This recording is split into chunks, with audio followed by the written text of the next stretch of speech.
Hello friends, welcome to இது நம்ம சமையலறை. இன்றைக்கி நம்ம சமையலறையில் ரொம்ப சாஃப்டாக நல்ல லேயராக பராட்டா எப்படி ரொம்ப சுலபமாக செய்கிறதுன்னு பார்க்கலாம். அதுக்கு முன்னாடி நம்மளோட சேனலை சப்ஸ்கிரைப் பண்ணாமல் பார்த்துக்கிட்டு இருந்தீங்கன்னா சப்ஸ்கிரைப் பண்ணிடுங்க. கூட இருக்கிற பெல் ஐக்கானையும் ப்ரெஸ் பண்ணிடுங்க. இப்போது பராட்டா செய்கிறதுக்கு 2 கப் அளவுக்கு மைதா மாவு எடுத்திருக்கேன். இதுக்கு தேவையான அளவுக்கு உப்பு ஃபஸ்ட்டு ஆட் பண்ணிக்கணும். உப்பு சேர்த்ததுக்கப்புறமா பேக்கிங் சோடா ஒரு 1/4 டீஸ்பூன் சேர்த்துக்கிறேன். ஆப்ப சோடான்னு சொல்லுவோம்ல, அதுதான் சேர்த்துருக்கேன். இது கண்டிப்பாக சேர்த்துக்கங்க. இது சேர்க்கறதுனால பராட்டா ரொம்ப நேரம் வரைக்கும் ரொம்ப சாஃப்டாக இருக்கும். இதோட 1 டீஸ்பூன் அளவுக்கு சுகர் ஆட் பண்ணிவிட்டு ஃபஸ்ட்டு நல்லா ஈவனாக மிக்ஸ் பண்ணி விட்டுடணும்.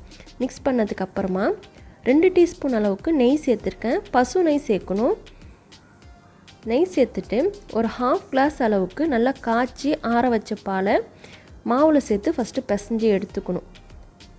பால் சேர்த்துட்டு மாவை நல்லா பிசைஞ்சதுக்கு அப்புறம் தான் நம்ம தண்ணி சேர்த்து பிசைய ஆரம்பிக்கணும். எல்லா சைடும் ஈவனாக படுற மாதிரி நல்லா பிசைஞ்சு விடணும்.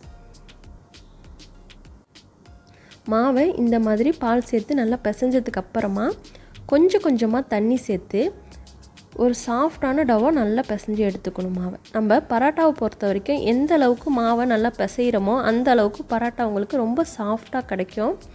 இப்போது தண்ணி சேர்த்து எல்லா மாவையும் ஒன்று சேர்த்துட்டேன். பாருங்கள், இந்த அளவுக்கு கொஞ்சம் ஸ்டிக்கியாக இருக்கணும் மாவு. இதை நல்லா பிசைஞ்சு நீட் பண்ணி எடுத்துகிட்டு வரணும். 10லேருந்து 15 நிமிஷம் வரைக்கும் நல்லா பிசையணும் மாவை.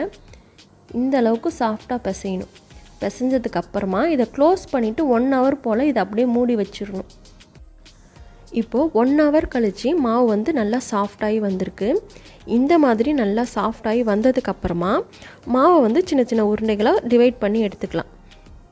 உங்களுக்கு பராட்டா எந்த சைஸில் வேணுமோ அதுக்கு தகுந்த மாதிரி நீங்கள் மாவை சின்னதாக பெருசாக உருட்டி எடுத்துக்கலாம். நான் கொஞ்சம் பெரிய சைஸ் பராட்டாவாக செய்கிறதுனால 2 கப் மாவுக்கு 6 உருண்டைகள் எடுத்திருக்கேன். இந்த மாதிரி எல்லா மாவையும் டிவைட் பண்ணதுக்கப்புறமா ஒரு 5லேருந்து 6 டேபிள் ஸ்பூன் அளவுக்கு எண்ணெயை நல்லா தாராளமாக ஊற்றிட்டு இந்த மாவை 1 மணி நேரம் எண்ணெயிலே ஊற வைக்கணும். இந்த மாதிரி எண்ணெயிலே மாவு ஊறினதுக்கப்புறமா இப்போது ஒரு ஒர்க்கிங் ஏரியாவில் மாவை வளர்த்தி வீசி எடுத்துக்கலாம். இந்த மாதிரி கட்டையை வச்சு ஃபஸ்ட்டு லைட்டாக வளர்த்தி விட்டுக்கோங்க. ரொம்ப வளர்த்த வேணால் லைட்டாக இந்த மாதிரி சரிசமமாக வளர்த்தி எடுத்ததுக்கப்புறமா இதுக்கு மேலே கொஞ்சமாக ஆயில் ப்ரெஸ் பண்ணிக்கோங்க.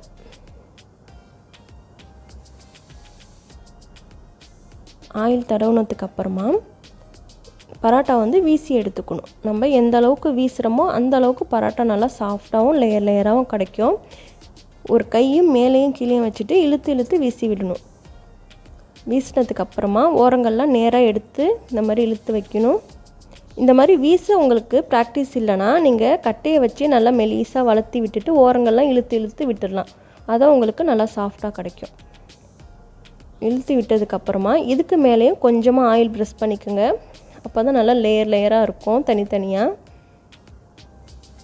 ஆயில் எல்லா சைடும் தடவிட்டு ஓரங்கள்லாம் மொத்தமாக இருந்தால் லைட்டாக ப்ரெஸ் பண்ணி விட்டுட்டு எல்லா மாவையும் ஒன்று சேர்த்துட்டு இந்த மாதிரி லைட்டாக தட்டிட்டு இந்த மாதிரி சுற்றி எடுத்துக்கணும். இந்த மாதிரி தான் எல்லா மாவையும் வீசி எடுத்துக்கணும். இப்போது எல்லா மாவையும் நான் வீசி எடுத்துட்டேன். இந்த மாதிரி வீசின பராட்டா எல்லாத்தையும் வளர்த்தி சுட்டு எடுத்துக்கலாம். இந்த மாதிரி கையாலேயே இழுத்து ப்ரெஸ் பண்ணி விடுங்க. நீங்கள் கட்டையை வச்சு வளர்த்தி விட்டிங்கன்னா அது உங்களுக்கு லேயர்லாம் அழிஞ்சிட்டு பார்க்குறதுக்கு நல்லா இருக்காது.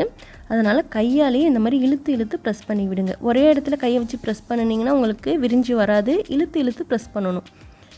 ரொம்ப மொத்தமாக இல்லாமல் ரொம்ப மெலிசாகவும் இல்லாமல் வளர்த்துனதுக்கப்புறமா தோசைக்கல்லை நல்லா ஹீட் பண்ணிவிட்டு சுட்டு எடுத்துக்கணும். ஒரு பக்கம் லைட்டாக கலர் சேஞ்ச் ஆகணுன்னா திருப்பி போட்டுடணும். போட்ட உடனே சவந்துடக்கூடாது. இந்த அளவுக்கு கலர் சேஞ்ச் ஆகணுன்னு திருப்பிடணும். அதே மாதிரி அந்த சைடும் லைட்டாக கலர் சேஞ்ச் ஆகணும்னு திருப்பிடணும். இந்த மாதிரி 2 சைடும் லைட்டாக கலர் சேஞ்ச் ஆனதுக்கு அப்புறம் தான் நம்ம எண்ணெய் ஊற்றி சவர விடணும். எடுத்தோடனே நீங்கள் சவர விட்டிங்கன்னா பராட்டா ரொம்ப ஹார்டாகிடும். நல்லா சுற்றி நல்லா சவர விட்டு எடுத்துக்கணும். நீங்கள் கொஞ்சமாக குக் பண்ணாதான் பராட்டா உங்களுக்கு நல்லா சாஃப்டாக கிடைக்கும். ஓவர் ஹீட் பண்ணி சீக்கிரமாக சவர வச்சு எடுத்துட்டிங்கன்னா சீக்கிரமாக உங்களுக்கு பராட்டா ஹார்டாகிடும். ஒரு பக்கம் சவந்ததுக்கப்புறமா இன்னொன்று சைடும் பெரட்டி விட்டு கொஞ்சமாக ஆயில் சேர்த்து சவர விட்டு எடுத்துக்கோங்க. நம்ம எண்ணெயில் ஊற வச்சுருக்கனால ரொம்ப ஆயில் தேவைப்படாது. கொஞ்சமாக ஆயில் சேர்த்து பொரிச்சு எடுத்தால் போதும். இந்த மாதிரி 2 சைடும் நல்லா சவர விட்டு எடுத்துக்கணும்.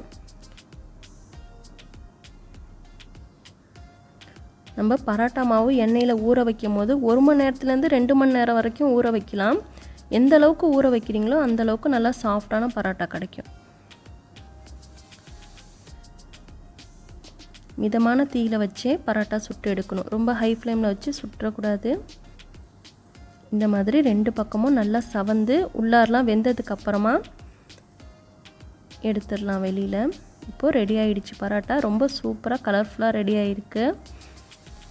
இந்த மாதிரி எடுத்ததுக்கு அப்புறமா உடனே இந்த மாதிரி தட்டிடணும். கையை வச்சு சூடாக தான் இருக்கும், ஆனால் கேர்ஃபுல்லாக அந்த மாதிரி தட்டி எடுத்துருங்க. உடனே தட்டலைன்னா அப்படியே ரொட்டி மாதிரி ஆகிடும். பாருங்கள் எவ்வளோ லேயராக ரொம்ப சூப்பரான பரோட்டா ரெடி ஆகிடுச்சு. கண்டிப்பாக உங்கள் வீட்டிலே இன்றைக்கே ட்ரை பண்ணி பாருங்கள். இந்த ரெசிபி உங்களுக்கு பிடிச்சிருந்துச்சின்னா மறக்காமல் நம்மளோட சேனலை சப்ஸ்கிரைப் பண்ணிடுங்க. கூட இருக்கிற பெல் ஐக்கானையும் ப்ரெஸ் பண்ணிடுங்க. லைக் பண்ணுங்கள், ஷேர் பண்ணுங்கள், கமெண்ட் பண்ணுங்கள். தேங்க்யூ.